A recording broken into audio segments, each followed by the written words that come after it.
It's a big, noisy universe of stocks out there. Welcome to Goodbye or Goodbye. Our goal to help cut through that noise to navigate the best moves for your portfolio. Today, we're dialing in on the narrative divergence of two property and casualty insurers. Joining me here to discuss, Barron senior writer Al Root. Al, it's good to see you. Thanks for being here. Thank you. So let's get to the stock you like, first of all, in this property and casualty universe, and it's AIG, American International Group. So let's go through why you like it. The stock's done pretty well over the past year, but despite that, you say it still looks cheap on a PE basis. Yeah, a couple of things. One is performance is improving. So on 2025 numbers, it's trading at about 7 times operating profit, which is a very attractive level relative to the group. It's also trading for about 1.2 times book value, also relatively attractive to the group. All of these are good things if you're looking for a good buy. And this at a time when we are seeing some of the underlying profit metrics improve. Yeah, now we're going to do we'll unveil its challenger in a second here, but the overall trends for property and casualty insurance, right, insuring you and me and all of our stuff, they're fairly positive. Profitability is improving, return on equity is improving. Rates are going up. We all know we're paying more for our insurance. Yeah. That tends to benefit these players. And I still think to a certain extent, people, when we were just talking, lump AIG, they have this flashback to the great financial crisis.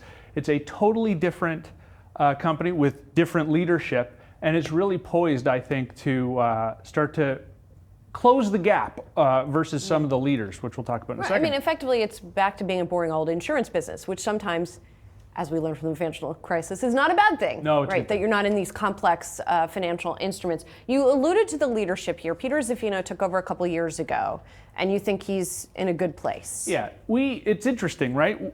Value investors and investors all the time like to go to the management transition. And we sort of jump right in. But actually, the data shows that about 2 years in is a really good time to sort of revisit management changes. Takes about a year to get all the people you want at the first level of management, another year to implement all of your processes and lay out your vision to everybody else. Zaffino's been there for a couple of years. He's sold some of the life insurance business in the UK. He's exited the reinsurance business. And based on that theory, it's really good time. We were chatting with Bill Nygren of Oakmark Funds, and he is a big fan of Zaffino, and thinks that right now is a good time for him, and we'll see his vision and expanding profitability in the next couple of years. Interesting. Okay, so what could go wrong here? Big picture economic risks. Well, big picture, it's an insurer and it's a financial. So, Jamie Dimon retiring can knock multiples for all financial stocks down as we see today. However, it pretty much is a P&C cycle issue, right? So I don't see, to put it this way, I don't see the big risk being execution, right? Looking back over the last 16 quarters, just before a new CEO got there, they haven't missed estimates. It's become a much more leaner, stable business.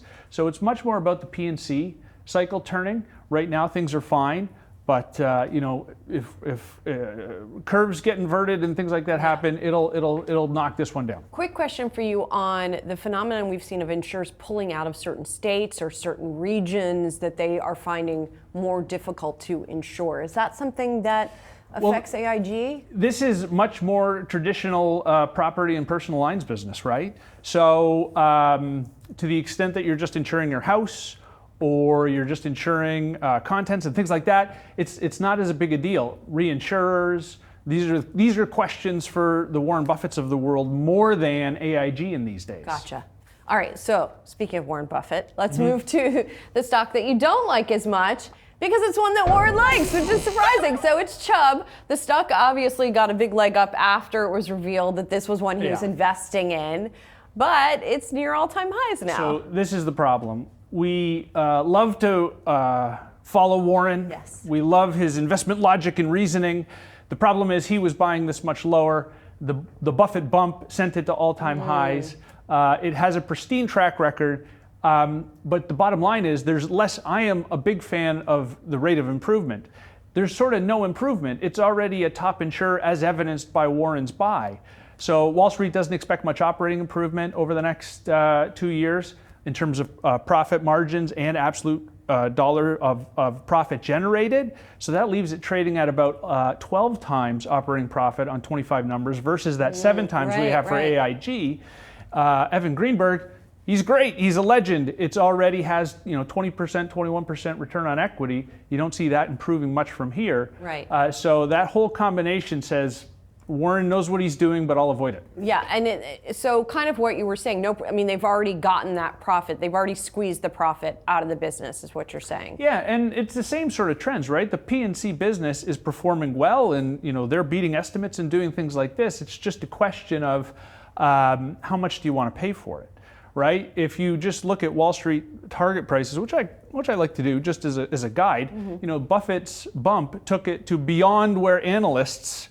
The average target price was 270. The stock was trading at 274. So it's sort of, all of the good news got reflected. The reverse is true. There's still some upside based on price targets for AIG. So while I too venerate Warren, I'm going to throw that one over the top. Well, and one more thing to consider. You talked about that he was buying lower than when he revealed it, obviously. The other thing is he's probably going to hold it longer than most people do. Yeah, no, I come from Barron's, right, and we tend to do things, our stock picks, on a 1-year basis, right? 1 or 2 years is our typical time horizon, and I think Warren will be happy owning this for a decade or 20 years, and he'll revisit it, or his successors, Greg and whoever it will be, right? Berkshire Wow, Hathaway. That took a turn. Will revisit it. Yeah, Berkshire will revisit it in 10 years, and they have a longer term time horizon. And they're folding it into their other insurance operations and looking for synergies. I just think that the outlook for AIG over the next 12 to 24 months is much stronger. Better. All right, let's talk about what could go right for Chubb, though, that would make it do better. It's just that it does better than expected. It's always an execution story, right? To some extent, I'm saying that AIG can catch Chubb. But strong execution from Chubb and smart moves from Mr. Greenberg will continue to help that stock. What are the chances Berkshire would outright buy a Chubb? That's the risk, right? Yes. So I'm saying throw it over. Our Andrew Barry predicted, well, maybe Warren is interested in it. Maybe he could pay $320. He was doing some math. That's about 20% above recent levels, right? So the risk is Berkshire says, you know what? I'm going to take over the whole thing. That hasn't happened in a while. There's no guarantee. He owns about 6% now. That was what was disclosed. That sent that stock up so much. So I can't tell you it won't happen. But the biggest risk would be that he does something like that. That he does something like that. Hopefully, that would revalue the entire sector, and AIG would get a bump. But that's a bit of wishful thinking. Yes. Well, okay, let's summarize what we're telling people. By the way, we want to remind folks, any of the people who come to talk with us from Barron's do not own the underlying stocks. We do not. That you talk about. And neither do we, for that matter, if you don't know that, here at Yahoo Finance. It's a policy among most journalists, in fact. Let's tell people let's sum up what Al is saying here. Buy American International Group. It's cheaper than Chubb. Business is improving. It's at that point where it's in a place to outperform. The CEO's in a sort of sweet spot. On the other side, you say avoid Chubb. It has now become expensive after Warren Buffett pushed the stock to all-time highs, and there's not much more upside in the next 12 months, either in the stock price or maybe much more profit improvement. Thanks so much for being here. Good to see you, and thank you so much for watching Goodbye or Goodbye. We'll be bringing you new episodes 3 times a week at 3:30 p.m. Eastern.